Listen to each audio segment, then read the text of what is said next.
Hey guys, I'm Saurabh, and in this video I will be talking about 5 photography tips and tricks that will help you to level up your photography game.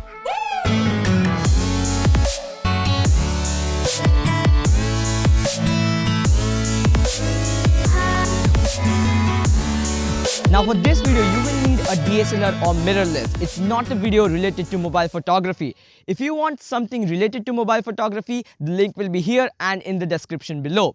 I'm very pumped up for this video. I hope you are too. So without wasting any time, let's get started. So the first trick is using zoom ring to create light trails. Yeah, you heard me right. Now whenever you're capturing long exposure images after sunset for maybe 10 seconds, 20 seconds or 30 seconds, you get a normal long exposure image, right?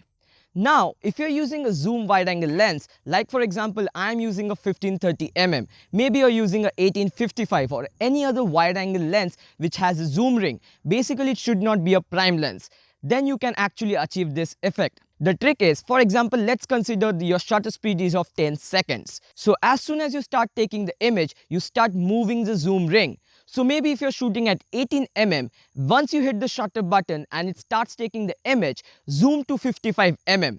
And when you zoom in or zoom out, you will be able to create these light trails which looks very dynamic, and it looks like the light is coming out of the display. Practice the technique and make sure when you're moving the zoom ring, you don't shake your camera, otherwise it won't look perfect. The second trick is using multiple exposure to create long exposure images. Now if you want to shoot long exposures after sunset or when the light is not enough, it's fine, you can use slower shutter speeds. But what about daytime? You either have to use a ND filter or you have to do something else.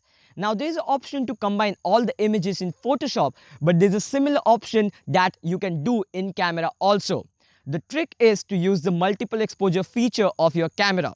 Now many of the cameras allow 2 images to combine in multiple exposure.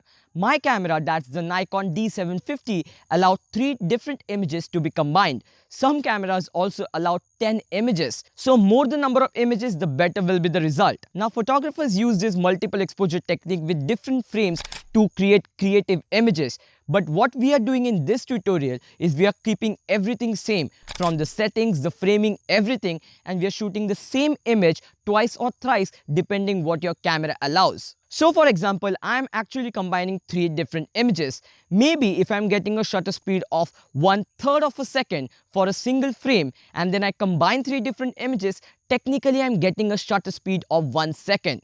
So I keep my camera in continuous mode and I then take the images. If you don't want the camera to shake and you want stable images, I would actually suggest you to use the timer method or use a separate remote to shoot. The best thing of this method is when you take the multiple exposure, the final result will get stored in RAW format if you're shooting in RAW. Whereas if you're combining the images in Photoshop, you cannot save it in RAW format. So when you show it to someone and when they see the RAW file, they won't be able to differentiate whether it's a normal long exposure or you have taken the multiple exposure. The next trick is to use Polarizer to play with reflection and glare. Now whenever you're shooting something that has a reflection or whenever you're shooting some cars that has some glare, it can be very problematic and you cannot remove that in post-processing no matter what you do. Circular polarizer is a very useful filter. Many people underestimate it. Many people use ND filters to create long exposures, but they don't know what circular polarizer is capable of. Circular polarizer can actually change the angle of the light. As you move the circular polarizer, you can change the angle of the light and you can remove the glare completely. Whenever you're shooting a reflection or you have a water body, you can use the circular polarizer to change the reflections and to create much more dramatic images. It will be very useful once you know how to use it and you keep practicing. So next time when you want to buy filters, make sure you get a good quality circular polarizer. I will link some filters below in the description so that you can check them out. The next technique is using longer exposure to remove people from your image. Now whenever you're shooting at a tourist place or whenever you're shooting any landscape and there are a lot of people or moving objects, you can actually remove them if you're shooting a longer exposure. So maybe if you're shooting in daytime, you can use the multiple exposure technique that I taught you right now, or you can also use the ND filter. Now if you're shooting after sunset where the light is very less, you don't have to worry about it.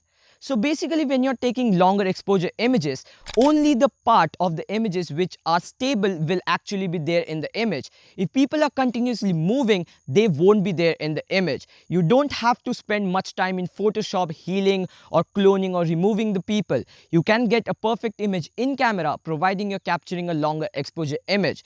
So next time you're shooting in a very busy location, keep this tip in mind and it will be very helpful. The last but not the least is focus stacking. Now, focus stacking, I have covered this in a video about mobile photography, but I will cover it in more depth in this particular video. Now, focus stacking, basically we do it because we have to increase our depth of field. Maybe you're shooting a landscape image and you have a very strong foreground and a very strong midground and background as well.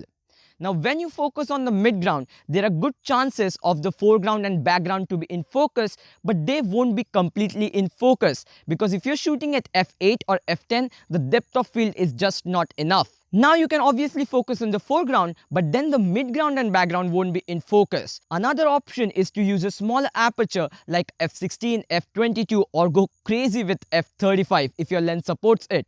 But the problem with those aperture, one, is you have to increase your ISO or use a slower shutter speed since you're decreasing the amount of light.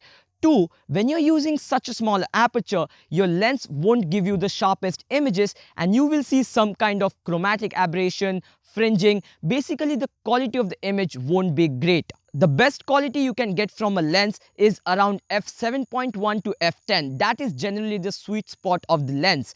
Whenever I'm shooting my landscapes, I'm shooting at f8 or f10 and then I focus stack.